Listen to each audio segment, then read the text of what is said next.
మన తెలంగాణలో దాదాపు 300 సంవత్సరాల క్రితం రెండు పెద్ద బండారాల మధ్యలో శ్రీ లక్ష్మీ నరసింహస్వామి స్వయంభూగా వెలిసారు. ఇది ఎక్కడ అంటే జగిత్యాల జిల్లాలోని వెలుగటూరు మండలం కిషన్ రావుపేటలో. సో నేను ఈ వీడియోలో ఈ నాగపల్లి లక్ష్మీ నరసింహస్వామి ఆలయం గురించి మొత్తం ఎక్స్ప్లెయిన్ చేస్తాను. సో అస్సలు స్కిప్ చేయకుండా మొత్తం చూడండి. సో ప్రజెంట్ మనం నాగపల్లి లక్ష్మీ నరసింహస్వామి కమాన్ దగ్గర ఉన్నాము. ఇక్కడ నుంచి లోపలికి వెళ్ళాలి. మనకి టెంపుల్ ముందు వరకు కూడా రోడ్ ఉంది, డైరెక్ట్ టెంపుల్ వరకు వెళ్ళొచ్చు. చూడండి, ఈ గుట్ట పైన ఉంటుంది ఈ ఆలయం. ఇక్కడ కింద ఆల్రెడీ కొంతమంది జనాలు అయితే వచ్చారు. ఇక్కడ వంటలు కూడా చేసుకొని తింటున్నారు.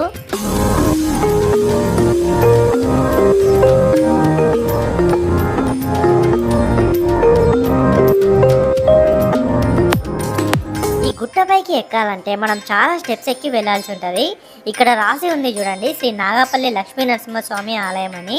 అయితే ఇంతకు ముందు ఇక్కడ వేరే స్టెప్స్ కూడా ఉండేవి, పాతవి. చూడండి, ఇప్పుడైతే మళ్ళీ కొత్తగా మంచిగా కన్స్ట్రక్ట్ చేశారు. నేను పైకి వెళ్తూ మీకు ఈ ఆలయం యొక్క హిస్టరీ మొత్తం చెప్తాను.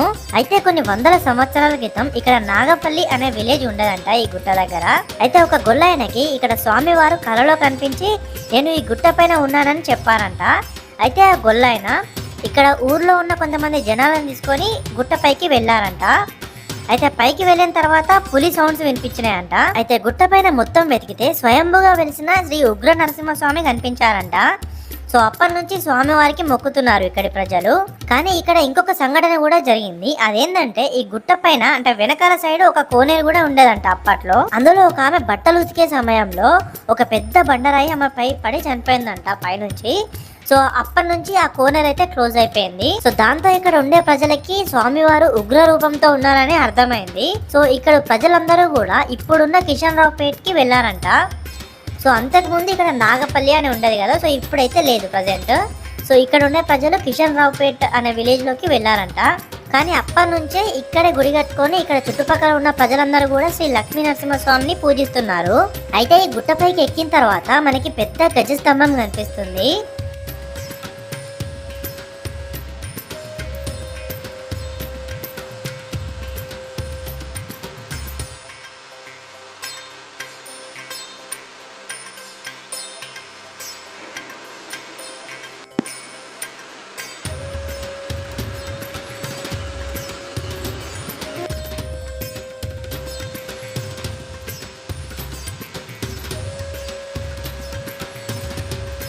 ఇంకా ఇక్కడ పాతది ఒక వినాయకుని విగ్రహం, ఇంకా హనుమంతుడు, ఇట్లా చాలా విగ్రహాలు కూడా కనిపిస్తున్నాయి. బండకి చెక్కి ఉన్నాయి చూడండి. ఇంకా ఇక్కడ ఒక పెద్ద చెట్టు కూడా ఉంది చూడండి గుట్ట పైన. అసలు భలే ఉంది ఈ చెట్టు. ఈ చెట్టు మనకి మంచి నీడనిస్తుంది ఇక్కడ పైన.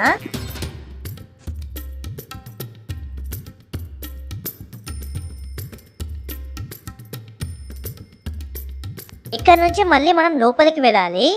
చూడండి, రెండు పెద్ద బండల మధ్యలో నుంచి వెళ్ళాలి మెట్లు ఎక్కుతూ.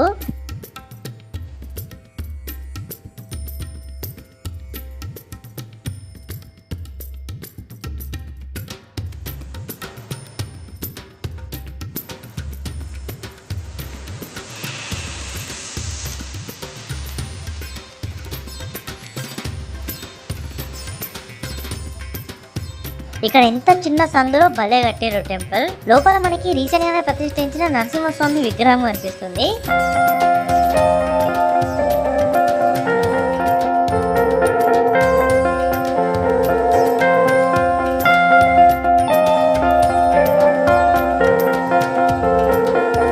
ఇక్కడ పక్కనే ఒక బండపై విష్ణుమూర్తి విగ్రహం కూడా కనిపిస్తుంది చూడండి, స్వయంభూగా వెలిసారు.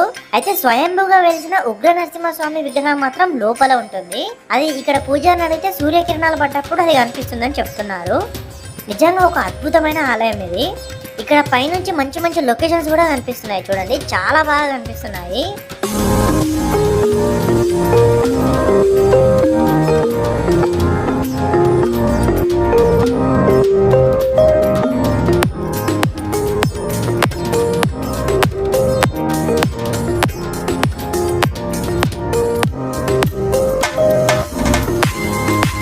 మనకి గోదావరి నది కూడా కనిపిస్తుంది చూడండి. ఇక్కడ నుంచి మనం మెట్లు ఎక్కేటప్పుడు ఇక్కడ ఇంకొక సైడ్ కూడా ఒక చిన్న రూట్ ఉంది చూడండి. ఇక్కడ పాత విగ్రహాలు ఉన్నాయని చెప్పారు పూజారి.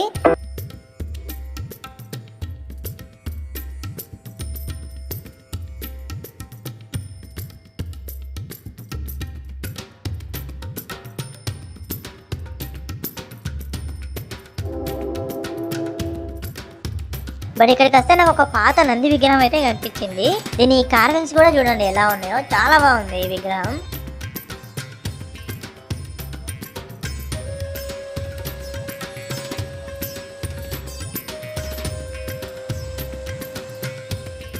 ఇక్కడ కూడా మంచి మంచి లొకేషన్స్ కనిపిస్తున్నాయి చూడండి. చెట్లు, పొలాలు ఇవన్నీ చాలా బాగున్నాయి. ఇక్కడ గుట్ట కింద చూడండి, ఇక్కడ ఒక యాగశాల కూడా ఉంది. ఇంకా ఇక్కడ మనకి రైట్ సైడ్ లో టికెట్ కౌంటర్ కూడా కనిపిస్తుంది. అయితే ఈ టెంపుల్ కి వచ్చిన వాళ్ళు ఇక్కడ లక్ష్మీ నరసింహస్వామిని దర్శించుకున్న తర్వాత ఇక్కడే గుట్ట కింద కోళ్ళని మేకల్ని కోసుకొని తింటారు. ఇక్కడ చాలా పెద్ద జాతర కూడా జరుగుతుందంట. ఇక్కడ మన జగిత్యాల జిల్లాల నుంచే కాకుండా వేరే జిల్లాల నుంచి కూడా ఇక్కడికి వస్తారంట జాతర టైంలో. నిజంగా నాకైతే చాలా పీస్ఫుల్ గా అనిపించింది ఈ టెంపుల్, నాకు చాలా బాగా నచ్చింది. మీరు ఈ నాగపల్లి లక్ష్మీ నరసింహస్వామి టెంపుల్ కి వచ్చారా? వస్తే మీకు ఎలా అనిపించిందో కామెంట్ చేయండి. ఈ వీడియోని మీ ఫ్రెండ్స్ అండ్ ఫ్యామిలీ అందరికి కూడా షేర్ చేయండి.